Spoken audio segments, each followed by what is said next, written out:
Mas handa na raw ang Pilipinas sa posibleng pagtama ng malakas na lindol ayon sa PHIVOLCS. Malaking tulong dyan ang iba't ibang paghahanda kabilang na ang quarterly simultaneous earthquake drill. Si Ryan Lesigas ng PTV sa Balitang Pambansa. Kung ikukumpara sa mga nakaraang taon, mas handa na daw ngayon ang Pilipinas sa pagtama ng malakas na lindol. Ito ang giniit ni PHIVOLCS Director Dr. Teresito Bacolcol sa programang Bagong Pilipinas Ngayon. Malaking tulong daw ang mga ginagawang quarterly simultaneous earthquake drill ng NDRRMC para malaman ng publiko ang mga dapat gawin bago at pagkatapos ng lindol. Dahil daw kasi dito ay mas nagiging aware ang publiko sa maring epekto ng lindol. Ginawa ni Bacolcol ang pahayag matapos ang pagtama ng magnitude 7.7 na lindol sa Myanmar at Thailand na kumitil ng maraming buhay.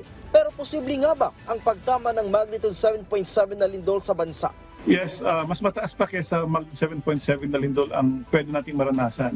And in fact, naranasan na natin ito dati pa, noong July 16, 1990, Luzon earthquake, umabot ang lindol ng magnitude 7.8.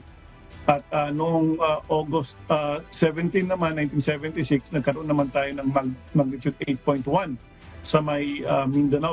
Sa buong Pilipinas, aabot daw sa 180 ang active fault segments at 6 na trenches at lahat daw ng ito ay may kapasidad na makapagpagalaw o makalikha ng mahina hanggang sa malakas na lindol.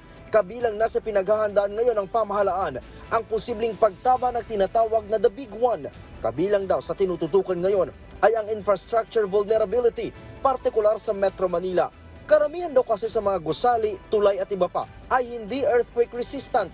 Retrofitting and reinforcing buildings are important at ito naman ay ginagawa ng ating gobyerno.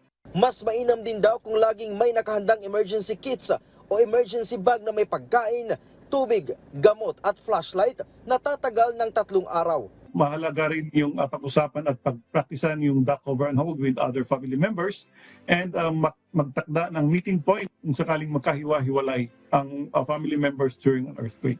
Matatandaan na base sa pag-aaral ng PHIVOLCS, MMDA at JICA noong 2004, aabot sa mahigit 33,000 ang magiging casualty sa Metro Manila dahil sa pagtama ng The Big One.